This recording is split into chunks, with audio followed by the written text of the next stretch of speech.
Hey guys, tonight we're setting down the phone, dimming the screen, and doing what I think is one of the most relaxing bedtime routines, listening to other people's centuries-old romantic disasters. Because nothing says goodnight sleep like medieval knights who decided to complicate already messy wars with a sprinkle of forbidden love. So, get comfortable. Maybe you've got a blanket. Maybe you've got tea. Or maybe you're just lying there staring at the ceiling thinking about how your pillow feels like a brick. Either way, let's drift into the past, where chivalry wasn't so much about flowers and poetry, and more about stomping around in 40 pounds of armor, and then promptly falling in love with someone you absolutely shouldn't. And tonight's guiding theme is simple: knights who fell in love with the daughters of their enemies. Because apparently fighting to the death on the battlefield wasn't enough drama. Why not add romance, betrayal, and just a dash of dynastic awkwardness into the mix? Now, before we get into the actual stories, let's quickly set the scene. Medieval Europe was a strange little cocktail of religious rules, dynastic rivalries, and way too much chainmail. Knights were technically supposed to embody this thing called chivalry. You know, bravery, loyalty, courtly love, not stabbing peasants too often. And part of the whole courtly love tradition was the idea that a knight might devote himself to a lady who was socially out of reach. Sometimes that meant your lord's wife. Sometimes it meant an unattainable princess. And sometimes, it meant the daughter of the man you were literally trying to kill. Because nothing screams stable relationship quite like your girlfriend's dad being the commander of the opposing army. Imagine meeting the parents at dinner. "So, sir, thank you for the roast boar. Also, sorry I burned 3 of your villages last summer." One of the classic examples that medieval chroniclers loved to gossip about was the story of Bertrand du Guesclin. Now, Bertrand was a French knight in the 14th century, famous for being about as handsome as a turnip left in the sun. Chroniclers literally called him ugly, which, feels a little rude. One monk even described him as the ugliest man in the kingdom of France. So, not plain, not average, just full-on swamp goblin. And of course, because history loves irony, Bertrand ended up with one of the more romantic reputations. He fought in the 100 Years' War, which basically means he spent his free time stabbing Englishmen and getting stabbed in return. But in between all of that, he supposedly fell for a noble woman who just so happened to be the daughter of a man on the opposite side. Now, the sources are fuzzy, because medieval chroniclers weren't exactly out here writing romance novels with good continuity. But the gist is that Bertrand managed to charm her with his absolute lack of good looks but overwhelming confidence, which is actually kind of sweet, or terrifying. Depends on how you picture him. Let's float over to another tale. This time, we're in Spain, with the story of Rodrigo Diaz de Vivar, better known as El Cid. Now, El Cid is one of those figures who's technically a national hero, but also the kind of guy who switched sides in wars like most of us switch TV channels. Sometimes he fought for Christian lords, sometimes for Muslim rulers. Basically, he was the medieval equivalent of someone who just keeps updating their LinkedIn profile every other week. But El Cid's personal life? That's where things get interesting. He married a woman named Jimena Diaz, who was, wait for it, the daughter of the man he had killed in battle. Yes, he killed her father, and then somehow, eventually, married her. Because why not double down on awkward? Imagine that first conversation. "Hey, I know I sort of murdered your dad in combat, but do you want to get married?" And the wild thing is, she said yes. Or, more likely, the families decided it was politically convenient and Jimena didn't exactly get a vote. But the chroniclers, with their usual love of romance, spun it as a kind of enemies-to-lovers tale, a medieval version of Romeo and Juliet, but with slightly more decapitation involved. And speaking of politically convenient marriages that were also dripping with irony, let's take a nap walk over to England for a moment. Enter William Marshall, often called the Greatest Knight. William was one of those rare figures who somehow survived serving 4 different English kings without being executed, which is a skill in itself. William was loyal, brave, and also extremely good at tournaments. Basically the medieval equivalent of someone dominating every local MMA fight night.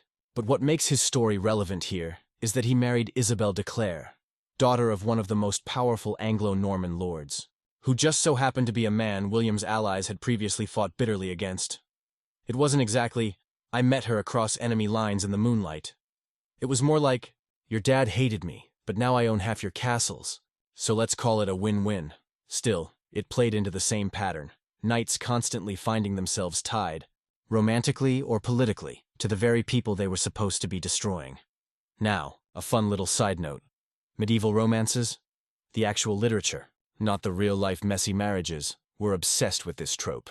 Knights pining after the daughters of their foes was practically a whole genre. Troubadour songs, courtly love poems, epic romances, they all recycled the same idea: the knight and the enemy's daughter, tragically divided by war, sneaking longing glances in castles filled with soldiers. It's basically the original Netflix drama, except the pacing was much slower. And while it sounds romantic in theory, in practice, these relationships were usually less star-crossed lovers and more awkward hostage situations. Enemy daughters were prime targets for kidnapping during wars. If a knight captured one, she might be held for ransom or married off as part of a peace deal. And sometimes, Stockholm Syndrome got rebranded as true love. Let's ease into a lighter example before things get too grim. Over in Italy, the 14th century gave us Giovanni Malatesta, who was part of the infamous Malatesta family. Known for being slightly unhinged, Giovanni's wife, Francesca da Rimini, famously fell in love not with her husband, but with his brother, Paolo. Yeah. So technically not an enemy's daughter, but it was still very much a love in the wrong place at the wrong time situation. Dante even immortalized their doomed affair in his Inferno, which, is a pretty harsh Yelp review of your love life. But again, this shows how obsessed medieval culture was with the idea of forbidden love, whether it was with an enemy, a brother-in-law, or just anyone that would cause maximum chaos at the next family reunion. So why did knights keep falling into these situations? Partly it was the chivalric ideal. Courtly love was supposed to be unattainable. If your crush was on the other side of the battlefield, congratulations, you were basically living out the medieval dream. But also, and let's be honest here, it was about politics. Marrying your enemy's daughter was one of the best ways to stop fighting them. Nothing says truce like suddenly becoming in-laws. And on the personal side, maybe these knights just had the same problem people still do today, wanting the one person they absolutely shouldn't have. Plus, medieval Europe was small. Everyone with a title was related to everyone else by about 3 degrees of separation, so the dating pool was already a nightmare. Anyway, before you drift too far into sleep, let's take a slow step toward another story. This one comes from the Crusades, where knights traveled thousands of miles just to, pillage, prey, and maybe fall for the wrong woman. There's a tale, half legend, half truth, about knights who fell in love with the daughters of local Muslim rulers. Sometimes it was presented as scandal, sometimes as noble love conquering boundaries. But either way, it made for great storytelling back in Europe. Picture a knight in dusty armor, meeting the daughter of a sultan in a perfumed courtyard, both of them aware that their fathers would absolutely murder them for even making eye contact. It's basically medieval fan fiction, but the kind people actually wrote down and believed. So, that's our entry point tonight. Knights, wars, and the very poor romantic choices of men in armor. As we drift deeper into the night, we'll keep wandering through more of these stories. Some historical, some legendary, all just a little ridiculous. Because if history teaches us anything, it's that love has never cared about politics, battle lines, or whether or not your dad already hates your boyfriend. All right, let's settle back in. You're probably half under the blanket by now. Maybe in that fuzzy stage where you're not sure if you're actually listening or just vaguely absorbing words. That's exactly where you want to be. So let's float into Spain, the 11th century. A land of castles, shifting loyalties, and knights who were basically freelancers with swords. And at the center of tonight's story is Rodrigo Diaz de Vivar, better known as El Cid, which by the way isn't even his real name. El Cid comes from the Arabic word es-Cid, meaning Lord. Meanwhile, the Christians like to call him Campeador, which translates to something like master of the battlefield. So, already the man is walking around with 2 stage names. Think of him as the medieval equivalent of that guy who insists on being introduced with both his DJ alias and his podcast handle. Now, El Cid is one of those figures where the line between reality and legend is blurry. He's Spain's national hero, immortalized in poems and ballads, which means we get stories of him single-handedly defeating armies, taming lions with his bare hands, and generally being the medieval version of Chuck Norris. The truth, of course, is a little more mundane. He was a capable knight, a decent commander, and a man who switched sides whenever it suited him. But hey, every country needs its action figure. Let's set up the romantic disaster. Around 1074, El Cid married a noblewoman named Jimena Diaz. On paper, it was a good match. Jimena came from a powerful family, descended from royalty, which made the marriage politically convenient. But there was a small catch. El Cid had previously fought Jimena's father, Count Gomez of Gormaz, and killed him in combat. Yes, he killed his future father-in-law before meeting his daughter. Now, imagine the first time Jimena heard this marriage proposal. So Jimena, we've found you a husband. He's rich, he's famous, he's very good with swords. Oh, and yes, he did kill your dad. But let's not dwell on details. And she really didn't have much of a choice. This wasn't exactly a Tinder situation where you could swipe left on your dad's murderer. Marriages were political deals, and Jimena's family stood to gain from tying themselves to a man as powerful as Rodrigo. Still, you can't help but wonder what their wedding reception was like. Probably a little tense. And now, the bride and groom will share their first dance. Please ignore the empty chair reserved for the man of the house. May he rest in peace. Here's where the chroniclers really go overboard. Later stories, like the epic Poema de Mio Cid, try to spin this whole situation into something romantic. They claim Jimena personally petitioned King Ferdinand for the marriage, saying that by marrying El Cid, she would transform her grief into honor. Which, let's be honest, sounds suspiciously like propaganda written decades after the fact. Realistically, it was politics. El Cid needed a noble bride to cement his status. Jimena's family needed a powerful ally, and everyone decided to politely ignore the fact that he had murdered her dad. Medieval Europe, where family therapy sessions were replaced by treaties. But here's the twist. By all accounts, El Cid and Jimena actually seemed to get along, which is kind of wild, given the circumstances. They had several children together, including daughters who went on to make advantageous marriages of their own.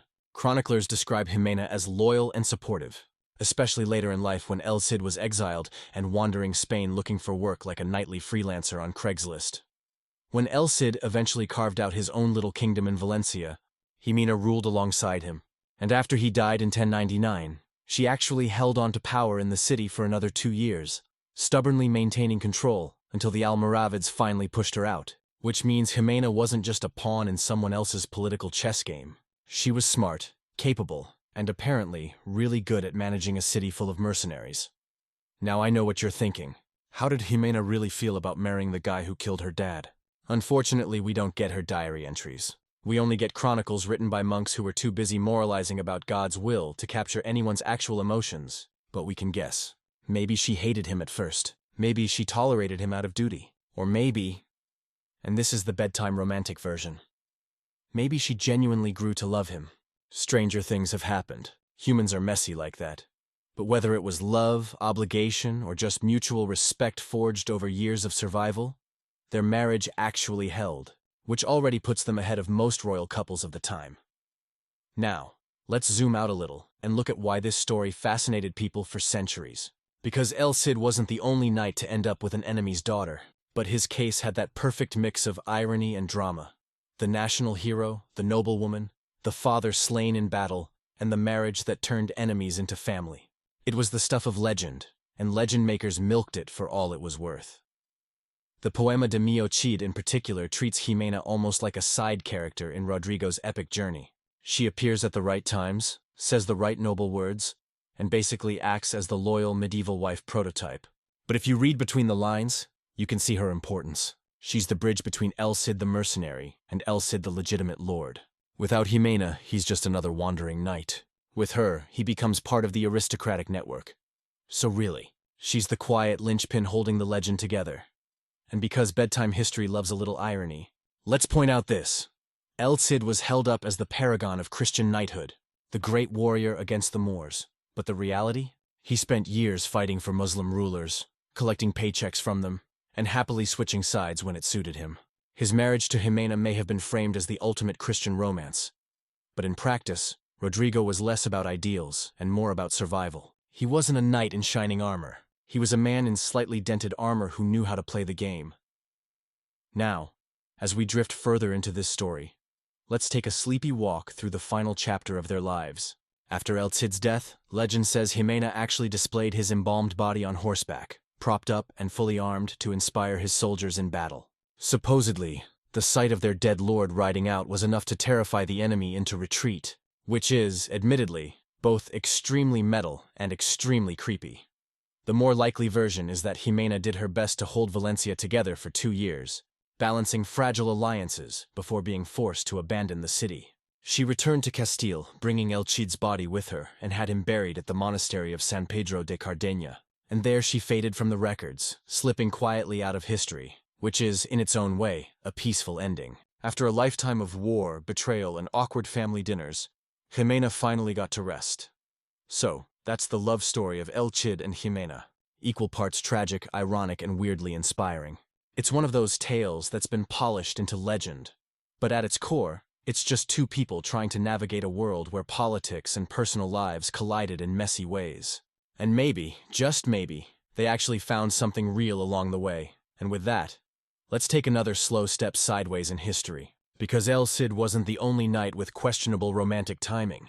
Up next, we'll drift over to the world of troubadours, tournaments, and another case of knights falling for women they absolutely shouldn't have. Alright, blanket adjusted, pillow fluffed. Let's move from the dust of Spain to the damp fields of England. And here we meet William Marshall, a man so famous in his day that later chroniclers couldn't resist calling him the greatest knight who ever lived. Which, is a nice title to have on your medieval resume. Right up there with "didn't get executed by my king." William's life was basically the medieval underdog story. He started out with almost nothing, the younger son of a minor knight, which is basically like being the medieval equivalent of a broke art student. No land, no inheritance, no steady job. His parents basically looked at him and said, "Good luck out there, champ." So William did the only thing a landless young man with a taste for danger could do. He became a knight for hire. And he was good at it. Not just competent good, but wins so many tournaments that people start wondering if you've made a deal with the devil good. He spent years knocking other knights off horses, capturing them, and then ransoming them back for cash. It was a medieval side hustle, and William mastered it. But here's where the romance comes in. William eventually caught the eye of kings. He served Henry II of England, then his son Richard the Lionheart, and eventually even the famously useless King John. And somehow, through skill, loyalty, and probably a lot of careful "yes, sire," whatever you say, he survived all of them. Which is an achievement, considering Plantagenet kings had the attention span of toddlers and the temper of hornets. Now, surviving 4 kings is one thing. But William's real jackpot came when King Richard decided to reward him for years of service. In 1189, Richard handed him a marriage that would change his life. The hand of Isabel de Clare. And Isabel wasn't just any noblewoman. She was the daughter of Richard de Clare, also known as Strongbow, a man whose family had previously fought bitterly against the English crown.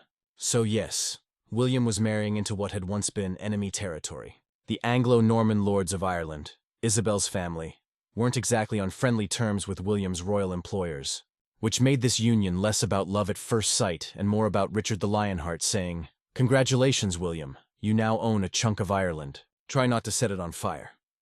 Isabel, to be fair, was a catch in every medieval sense. She was one of the greatest heiresses of her generation. Through her father's conquests in Ireland, she controlled vast lands and castles. Marrying her meant William went from penniless knight to one of the richest lords in the kingdom overnight. Talk about an upgrade.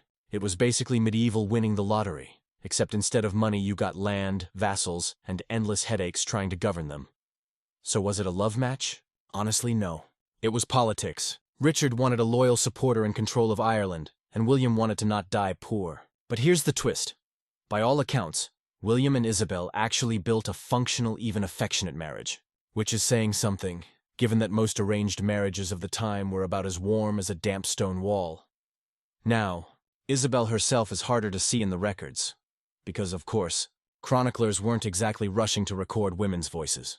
But we do know she wasn't a passive pawn. She brought enormous wealth into the marriage, and she and William had 10 children together. Yes, 10. Which basically means Isabel spent most of her life either pregnant or negotiating with priests about baptism, scheduling. But what's interesting is that Isabel wasn't just a background character in William's story. After his death in 1219, she managed her estates for years, holding the family fortunes together while their sons grew up. Which means she wasn't just a convenient heiress. She was a capable partner. And you can imagine William, the grizzled old knight, probably appreciated having someone who could actually manage the chaos while he was busy jousting and occasionally saving kings from their own bad decisions. Let's step back for a second and picture their dynamic. William was in his 40s when they married. Isabel was about 17, which, yes, is uncomfortable by modern standards, but unfortunately pretty standard for medieval aristocracy. To the people of the time, this wasn't a scandal. It was Tuesday.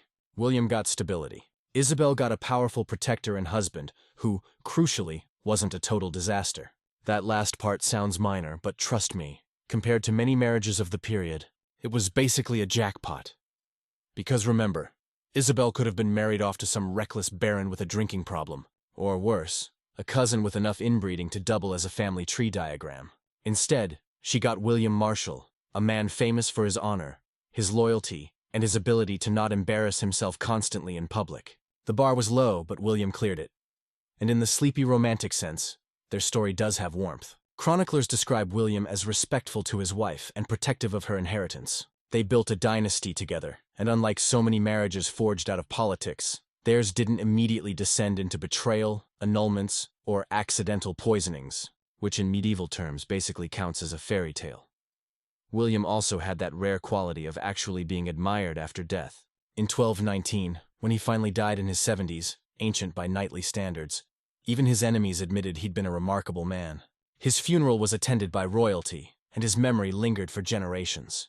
And Isabel? She carried on, managing the estates and ensuring their children carried on the Marshall legacy. Not bad for a woman who technically started out as the enemy's daughter. Of course, we shouldn't get too sentimental. This was still a marriage of convenience, arranged to solve political problems. Isabel didn't exactly get to choose William any more than Jimena got to choose El Cid. But there is something oddly comforting about the fact that, of all the couples forced together by royal decree, this one seems to have worked out relatively peacefully. No public scandals, no bitter feuds, just two people who managed to turn an awkward political alliance into something resembling a partnership. So if El Cid and Jimena's story was about transforming tragedy into alliance, William and Isabel's story is more about stability, less fireworks, more let's quietly build a dynasty and not get beheaded, which honestly is exactly the kind of calm vibe you want while trying to fall asleep. Let's take a soft breath here and reflect. Knights marrying the daughters of their enemies wasn't always about passion and stolen glances across the battlefield. Sometimes it was about kings playing chess with human pieces, moving knights and daughters around the board until the wars slowed down. But sometimes, just sometimes, those forced matches grew into something more human. And with that thought, let's slowly wander out of England and back into the wider medieval world. Because beyond Europe, in the strange and faraway setting of the Crusades, knights carried their bad romantic decisions with them, straight into lands where love and war collided in even messier ways. So, as you relax deeper into the night, let's float over to the Holy Land, where cross-cultural romances sparked, legends were born, and a few knights may or may not have fallen for the daughters of their supposed enemies. So here we are, the Holy Land, or as knights like to call it, that place I swore I'd liberate but mostly used as an excuse to loot villages and complain about the heat. The Crusades were, officially, about piety and reclaiming Jerusalem. Unofficially, they were about knights with itchy swords, kings who needed to get rid of troublesome nobles, and way too much dysentery. But where there's war, there's also the irresistible temptation for romance. And medieval Europe was obsessed with the idea of love across enemy lines. You'll find it all over troubadour songs and chivalric romances. The Crusader knight, weary and dusty, meeting the daughter of a Muslim ruler in some perfumed courtyard. It's basically the medieval version of a Netflix miniseries that runs 2 seasons too long. Now, let's start with the most famous tale, Richard the Lionheart and the legendary princess, sometimes called Saladin's sister. Spoiler alert, this almost certainly never happened. But that didn't stop generations of storytellers from insisting it did. According to later romances, Richard, the heroic king of England, was offered Saladin's sister as a bride to seal peace between Christians and Muslims. Imagine that wedding, Crusaders and Saracens awkwardly sitting at opposite sides of the banquet hall, trying to make small talk over roasted lamb. Of course, Richard turned the idea down, partly because the politics were complicated, and partly because Richard, well, had other personal preferences. But the story stuck anyway because it was too juicy. The ultimate enemies to lovers setup. The most famous Christian knight, and the sister of his greatest Muslim rival. Was it true? No. Did medieval audiences care? Also no. It was romantic, it was scandalous, and it made for excellent bedtime storytelling around the fire.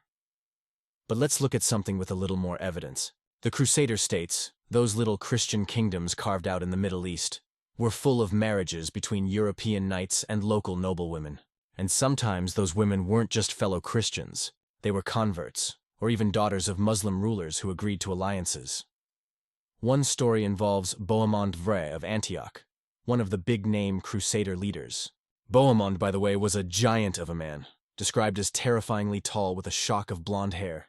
He looked like he'd been designed by a medieval video game character generator. Anyway, when he set up shop in Antioch, there were rumors, whispered, embroidered, retold, that he had dalliances with local women, possibly even high-ranking ones connected to Muslim nobility. The chronicles don't give us names, but the image lingers. The towering Norman knight and the daughter of an Eastern emir caught between cultures. And here's where things get foggy. Were these actual love affairs? Sometimes yes, sometimes more like hostage marriages, and sometimes they were just propaganda, made up to spice up otherwise dry military campaigns. Remember, medieval writers weren't exactly sticklers for accuracy. If a story sounded good, they ran with it, and nothing sounded better to a European audience than a knight bravely winning the heart of his enemy's daughter. Take, for example, the legends around Tancred, Prince of Galilee, another crusader leader. Later romantic epics, especially the Italian poet Torquato Tasso's Jerusalem Delivered, written in the 16th century, but drawing on earlier crusader myths, describe Tancred falling hopelessly in love with a Muslim warrior princess named Clorinda. She fights him in battle, disguised in armor, and he only realizes she's a woman after fatally wounding her. Cue tragic tears, deathbed confessions, and lots of melodrama. Was Clorinda real? Almost certainly not. But she became one of the most famous enemy's daughter figures in European literature. She represented that whole intoxicating mix of danger, romance, and forbidden desire that medieval audiences just couldn't get enough of. And then, because we can't have a crusader romance without at least one genuinely awkward historical marriage, let's talk about Humphrey IV of Touraine. Humphrey was a young crusader noble in the 12th century who got tangled up in the dynastic soap opera of the Kingdom of Jerusalem. He ended up marrying Isabella of Jerusalem, who, to be clear, was not an enemy's daughter but a local queen. But Humphrey's negotiations included talk of alliances with Muslim rulers, and rumors swirled that he might consider marrying into their families if it brought peace. The fact that these rumors even existed tells you how fascinated people were by the idea. Christian knights and Muslim princesses. It was unthinkable, scandalous, and therefore irresistible. Let's pause here and be honest.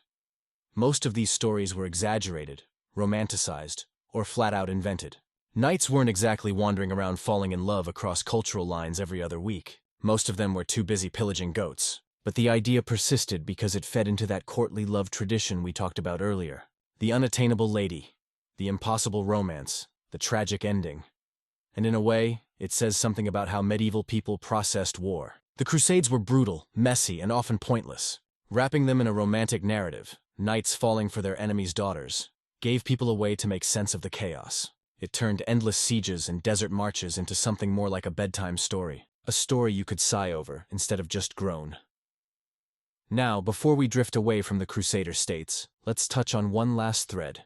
There were, in fact, children born from these cross-cultural unions. Some were the result of forced marriages or concubinage, but others may have had at least a hint of mutual affection. These children often lived in a complicated space, not fully accepted by either side, but also symbols of uneasy peace. Chroniclers didn't always bother recording their names, because to them, the romance was more important than the reality. But somewhere, in those hot, crowded Crusader cities, there were real people living out the consequences of these romantic legends. Half European, half Middle Eastern, caught between crusade and counter-crusade. Forgotten by history, but very real all the same. So, what do we do with these stories? Well, in the spirit of a good sleep story, we don't need to draw grand conclusions. It's enough to let the images drift past. A knight in dusty armor, gazing across a courtyard at the daughter of his supposed enemy. A secret conversation, a stolen glance, maybe even a brief moment of affection in a world otherwise built on blood and politics. Was it real? Sometimes. Was it exaggerated? Almost always. But did it make for good bedtime history? Absolutely. And with that, let's take a slow, deep breath and wander back out of the Holy Land. Because as romantic as the Crusader myths were, knights back in Europe weren't exactly behaving themselves either.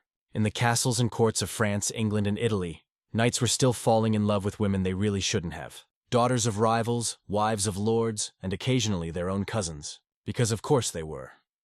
So in the next part of our sleepy journey, we'll glide over to those European courts. Troubadours, tournaments, forbidden letters, and the endless question. Why did knights always pick the one woman guaranteed to cause maximum drama?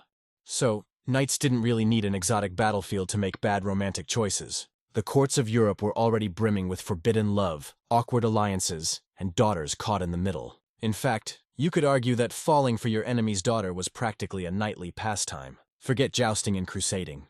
The real sport was, which noblewoman can I fall in love with today that will absolutely ruin my family's political strategy? And the answer, 9 times out of 10, was the daughter of a rival. Let's start in England, because of course we will. England in the Middle Ages was basically a soap opera with chainmail. And one of the most notorious love stories that fits our theme is the tragic tale of Simon de Montfort and Eleanor of England. Now, Simon was a French knight who came to England in the 1230s. He wasn't just any knight, he was ambitious, charming, and apparently good at convincing people he was trustworthy, which he usually wasn't. Eleanor, on the other hand, was the daughter of King John of England. Yes, that King John, the one who signed the Magna Carta after being forced into it by angry barons. Eleanor was also the sister of King Henry III, which made her very much a royal prize. So, what happens when a charming foreign knight shows up in England and starts getting close to a royal princess?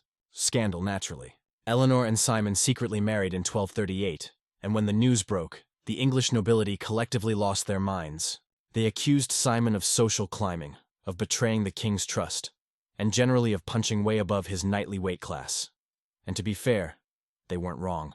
Simon de Montfort ended up leading a rebellion against Henry III, basically trying to run the kingdom himself. So Eleanor, the king's sister, had married the man who would later imprison her own brother. Talk about falling for the enemy. Their romance was fiery, controversial, and ultimately tragic. Simon died in battle, chopped up so badly that his severed head was sent as a trophy to a rival noblewoman.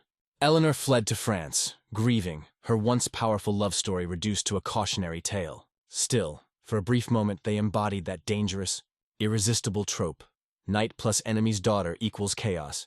Now, let's float south into France, the land of troubadours and poets, where falling in love with your enemy's daughter was practically a national pastime. One classic example, the rivalry between the houses of Blois and Anjou. These two families hated each other with a passion that makes modern reality show rivalries look tame. And yet, time and again, knights from one side ended up marrying daughters from the other. Why? Politics, of course, but also attraction. Because what's more irresistible than the daughter of the family you're supposed to despise? Take Geoffrey Plantagenet. Yes, the father of Henry II of England. Geoffrey was the kind of knight who liked to make a statement. He wore golden flowers in his hat, strutted around like a medieval peacock, and generally gave off, "I know I'm handsome" energy. His marriage to Matilda, the daughter of Henry I of England, was arranged for political reasons. But Geoffrey wasn't above chasing after other noble daughters along the way, many of them belonging to rival factions. Chroniclers hint that Geoffrey's love life was complicated, messy, and full of eyebrow-raising choices, which, honestly, was standard Plantagenet behavior. And speaking of Henry II, let's not forget his own children, who turned the art of betraying your family into a professional sport. Henry's sons, Richard, Geoffrey, and John, were constantly rebelling against him. And what better way to rebel than to flirt with or marry the daughters of Dad's enemies? One particularly awkward episode involved Richard the Lionheart. Before he went on crusade and became a legendary figure, Richard was busy fighting his father, and his alliances kept shifting. He entertained marriage proposals with daughters of rival French nobles, each time dangling himself like the medieval equivalent of a dating app swipe. His brother John, not to be outdone, also made eyes at the wrong noblewomen, including women already promised to other political rivals. It was messy, but in that low-energy, predictable Plantagenet way. Now, if we drift over to Italy, we find knights embroiled in feuds between city-states. Think Montagues and Capulets, except less Shakespeare and more real estate squabbles. Knights from Florence, Pisa, Siena, and Milan often ended up falling in love with women from enemy families, and while many of those romances were arranged to secure peace, there are also plenty of tales of knights sneaking around for love when they really shouldn't have. The most famous example, of course, is the story that inspired Romeo and Juliet. The original feud was between the Montecchi and Capuletti families in Verona. While the Shakespearean version is fictional, it's rooted in the very real pattern of knights and noble daughters crossing lines they weren't supposed to. And while we don't have detailed chronicle accounts of every love affair, we do know that these family rivalries often ended with secret romances. Because apparently nothing makes a knight's heart race like knowing he's one kiss away from triggering a blood feud. So, what's the pattern here? Knights had two great loves in their lives. fighting, and making terrible romantic choices. Daughters of rivals were irresistible because they combined both hobbies. Marrying your enemy's daughter could secure peace, or it could spark war. Falling for her in secret could make you the hero of a ballad, or the villain in your own family drama. And the chroniclers? Oh, they ate it up. Every whispered affair, every scandalous marriage, every, "Oops, I married the woman whose father wants me dead." It all got turned into stories that were retold for centuries. Half history, half gossip column. Let's take a slow breath here because we've wandered through a lot of tangled romances. Eleanor of England and Simon de Montfort, Geoffrey Plantagenet and his wandering eye, Richard the Lionheart and his endless marital negotiations, and the countless nameless knights of Italy sneaking around their rivals' daughters. Each story is a variation on the same theme. The knight and the forbidden lady, caught between love and politics. Sometimes it was real affection, sometimes it was cold calculation, and sometimes it was just a troubadour making stuff up because he needed a new song to impress a countess. As we drift toward our next section, let's leave the courts of Europe behind and glide back into the realm of legend, because some of the most enduring tales of knights and enemies' daughters don't come from the chronicles at all.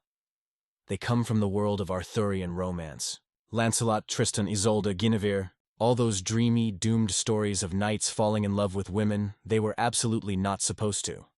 And if we're going to talk about sleepy bedtime history with a side of forbidden romance, we really can't skip Arthurian legend. So, in the next part, let's curl up by the fire and drift into the world of Camelot. Knights in shining armor, daughters of rival kings, and one very famous love triangle that never seems to end. So, up until now, we've been playing in the messy sandbox of real history. Knights, noble daughters, awkward marriages, rebellions, and the occasional rebellion caused by a marriage. But now we're stepping into the soft candlelight of Arthurian legend, where knights fall in love a little too easily, queens make questionable choices, and almost every relationship is doomed from the start. The funny thing is, medieval audiences treated Arthurian stories with about the same seriousness as we treat a historical docuseries. They weren't saying, "Oh yes, Lancelot was definitely a real guy who lived in 5th century Britain." But they were saying, "Sure, why not imagine it like he was? Let's pretend these romances are what knights should aspire to." And of course, in the Arthurian world, no knight is complete without falling desperately in love with a woman he really shouldn't touch. Usually the daughter of an enemy, or better yet, the wife of his boss. Let's begin with the most famous of all, Lancelot and Guinevere.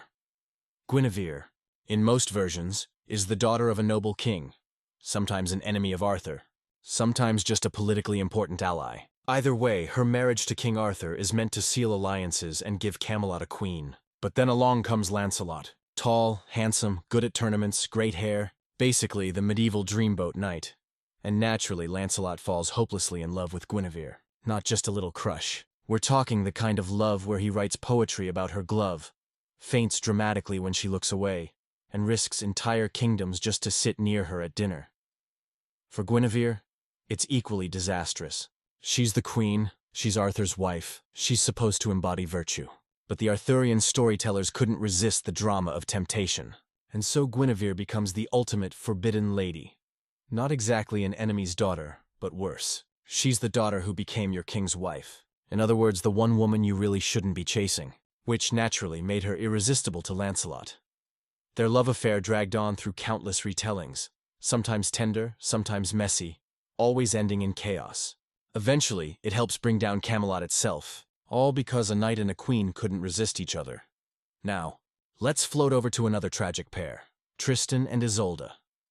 This one's technically not Arthurian, but it circulated in the same circles of chivalric storytelling, so it may as well be. Tristan, the brave knight, is sent on a mission to escort Isolde, the daughter of an Irish king, to marry his uncle, King Mark of Cornwall. Simple enough job. Except on the way, Tristan and Isolde accidentally drink a love potion. Medieval plot devices were very efficient like that. One sip, and boom, eternal doomed passion. The problem, of course, is that Isolde is supposed to marry Tristan's uncle, which means that every time Tristan and Isolde sneak a moment together, they're basically risking betrayal, dishonor, and a medieval version of Thanksgiving dinner with a lot of awkward silence. Their romance is doomed from the start. In some versions, they die tragically, with Tristan calling out for Isolde as he breathes his last. In others, they're discovered and punished, But the point is always the same. Falling for your enemy's daughter, or your uncle's bride, or just anyone you shouldn't, was the most knightly thing you could do. And of course, Arthurian legend is crawling with smaller stories in the same vein. Knights like Sir Palamedes, Sir Gawain, and others were constantly falling in love with princesses they were supposed to be fighting against. Half the time, the battles in these stories weren't really about territory or politics. They were about who got the girl at the end. Take Sir Gawain, for instance. In some tales, he's a hopeless romantic, constantly entangled with noblewomen from enemy families. He marries, betrays, remarries, and generally makes a mess of things. One particularly juicy story has him seducing the daughter of a rival king, only for her to end up betrayed and abandoned. But don't worry, Gawain never lost sleep over it. He just kept jousting and falling in love all over again. And then there's Sir Palamedes, the knight who was perpetually in love with Lady Isolde. Yes, the same Isolde from Tristan's story. Except Palamedes never gets her. He spends his entire knightly career hopelessly yearning, writing the medieval equivalent of sad diary entries, while Isolde is busy sneaking around with Tristan. Palamedes is basically the friend-zoned knight of Camelot. What's fascinating here is how the stories blur the line between love and politics. In Arthurian romance, knights didn't just fight battles. They fought for the affection of ladies who often happened to be from enemy families. The love affair itself became a kind of war. Another battlefield where honor, betrayal, and heartbreak played out. And medieval audiences loved it. These stories weren't meant to be real history.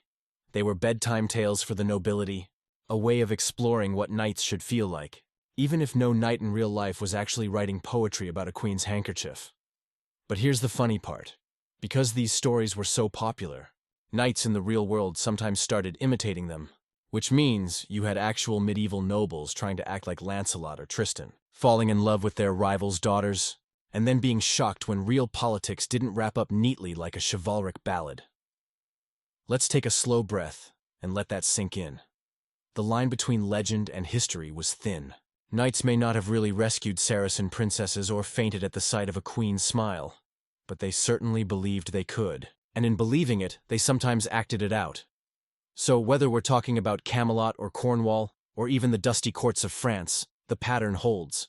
Knights plus daughters of rivals equaled endless drama, endless poetry, and usually, endless disappointment. As we drift out of Camelot, we'll carry that soft image with us. Knights in shining armor, gazing hopelessly at queens and princesses they could never have. Love potions, secret meetings, tragic endings, none of it real.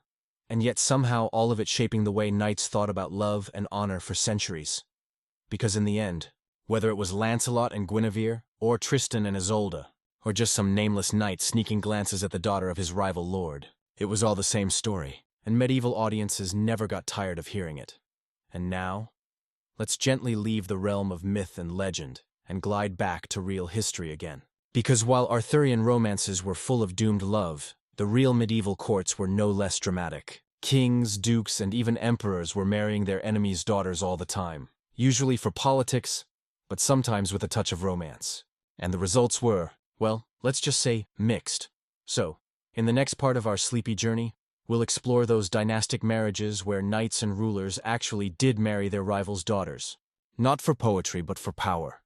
If you were a king or a duke in the Middle Ages, your marriage wasn't really about love. Sorry to burst that candlelit bubble. It was about power. A bride was a treaty in a veil, and the most tempting treaty of all, marrying the daughter of your enemy. Nothing sealed peace faster than handing over a princess like she was part of the furniture.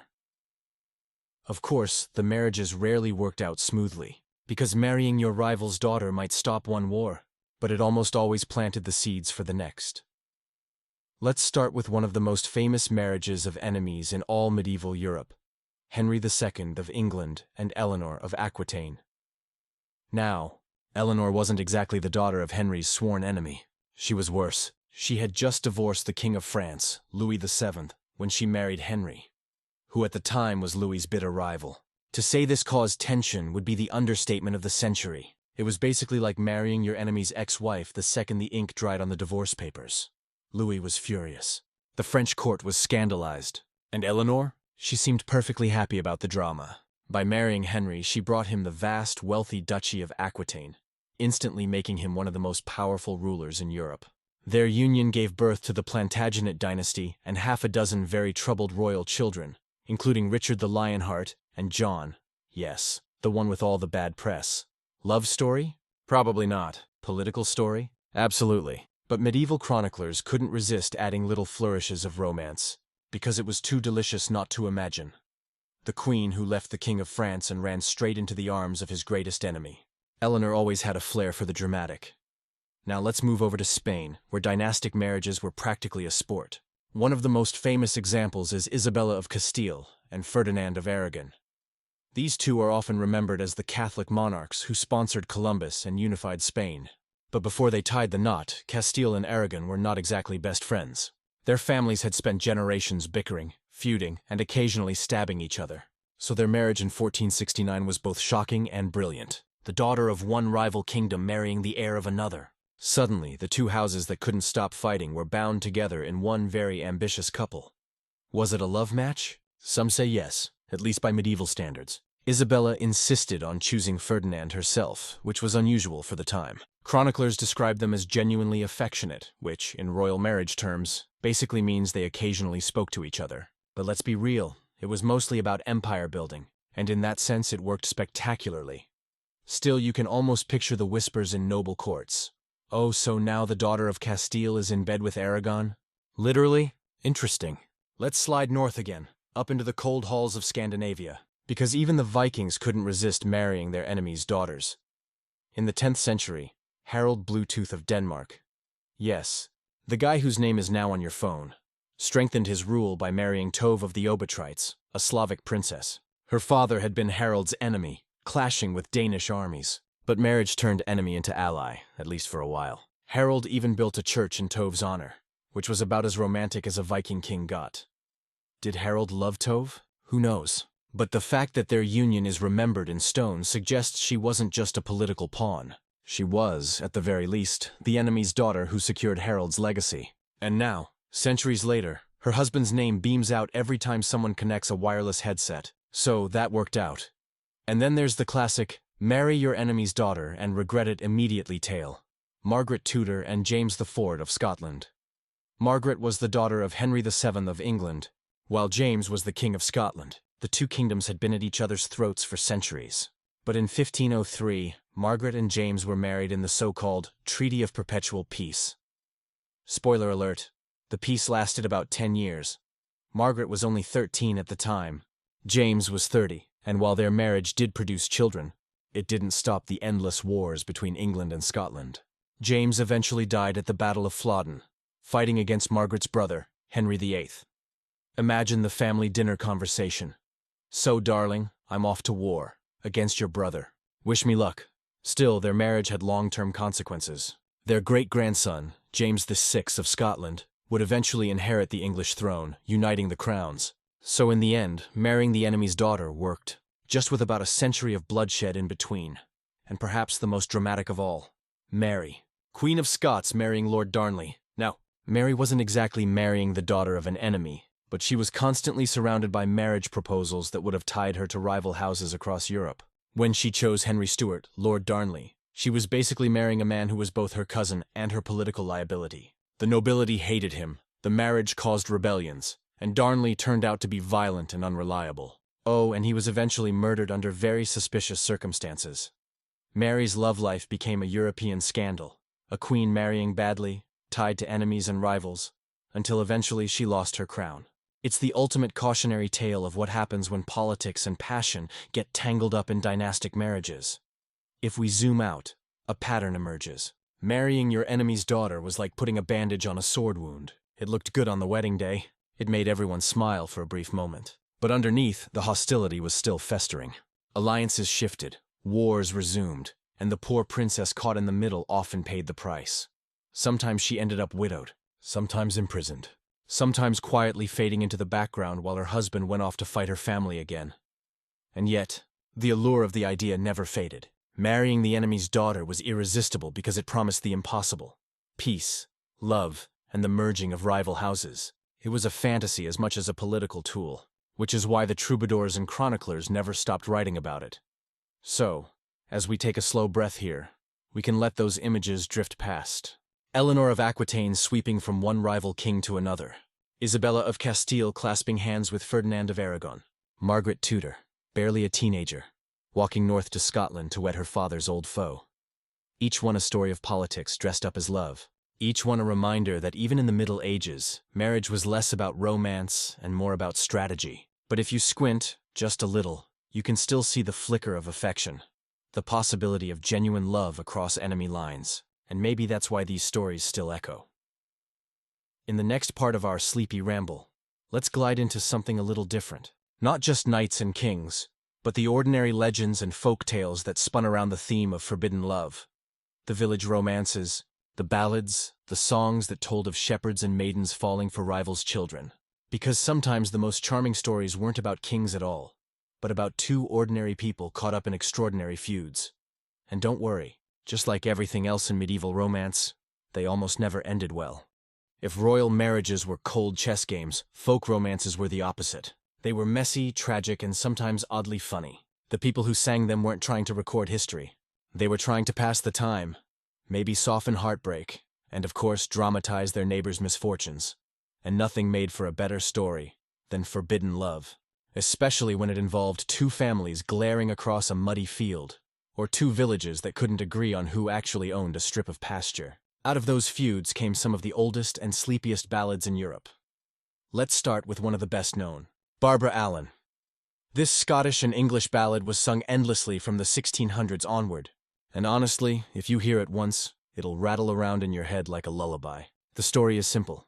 A young man falls sick with love for Barbara Allen, calls her to his bedside, and she basically shrugs. She tells him very calmly that he once slighted her at a tavern, so she's not going to show him much mercy now. He dies, obviously. Barbara then realizes she may have gone a bit too far, and in true ballad fashion, she dies of grief shortly after. The two are buried side by side, and, here's the part singers loved, a rose grows from his grave and a briar from hers. The plants twist together, forever bound, which is both pretty and slightly creepy. Was Barbara Allen technically the enemy's daughter? Not quite, but the ballad captures that same sense of love strangled by pride, family, and social ties. In a peasant setting, your enemy wasn't a king. It was the family across the lane who borrowed your donkey and never returned it. The stakes were smaller, but the heartbreak just as dramatic. Next, let's wander to Scandinavia. The Norse ballads loved a doomed romance. One of the most famous is Hildebrand and Hilda. This one is less well known today, but in medieval Scandinavia, it was a hit. Hilda was a princess, Hildebrand was a knight, and, you guessed it, her father wasn't thrilled about the match, so the young couple eloped. The father naturally gathered an army and pursued them, leading to battles, and in some versions, a heap of dead bodies. But the folk versions often softened the ending, making it less about war and more about the endless tension of running away with someone your family despises. Sung by villagers, it probably struck a chord.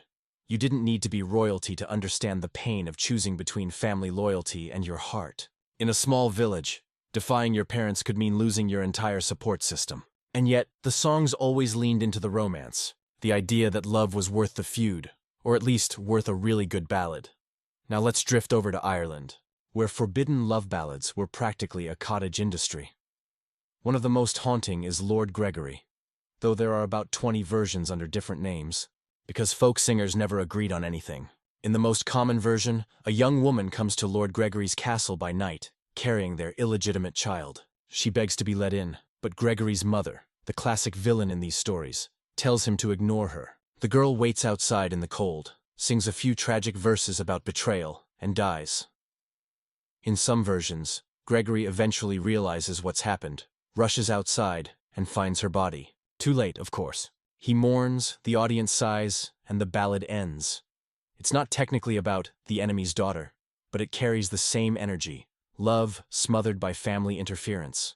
Parents blocking marriages, mothers deciding who is suitable, feuds between households. For ordinary listeners, this was just as thrilling as tales of kings marrying enemy princesses. But perhaps the ballad, tradition that most clearly echoes the enemy's daughter motif, is the endless stream of cross-border romances in the Anglo-Scottish borderlands. This was a region where families, called border reivers, constantly raided each other's cattle, burned farmsteads, and generally behaved like feudal gangsters.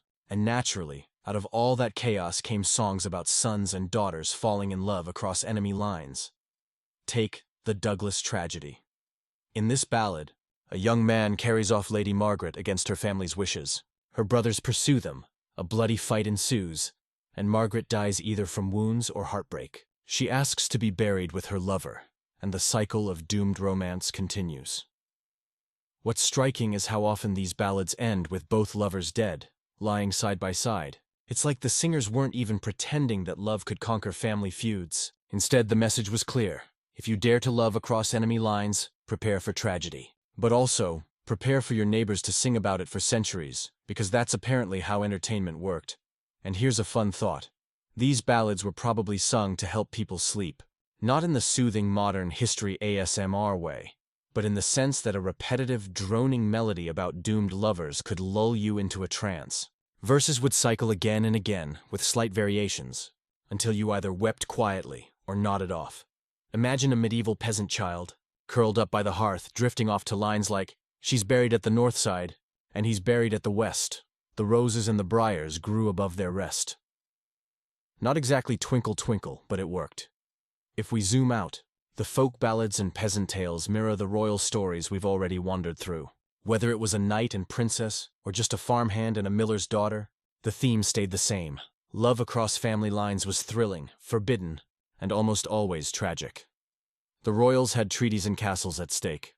The villagers had livestock, gossip, and maybe a patch of oats. But in both cases, the story was irresistible. Love against the odds, love across the fence, love that parents would rather kill than allow. And while real marriages often turned out dull, the songs gave people a dream. They could imagine a world where two people defied the odds, or at least died beautifully trying. So as we leave this part behind, let's let the ballads echo faintly in the distance. Barbara Allen, cold and unyielding. Hildebrand and Hilda, running from armies. Lord Gregory's poor lover, singing outside his gate. And all those nameless boys and girls on the border, daring to reach across enemy lines. Soft voices, fading verses, roses twining with briars over graves. The sleepy soundtrack of a medieval night.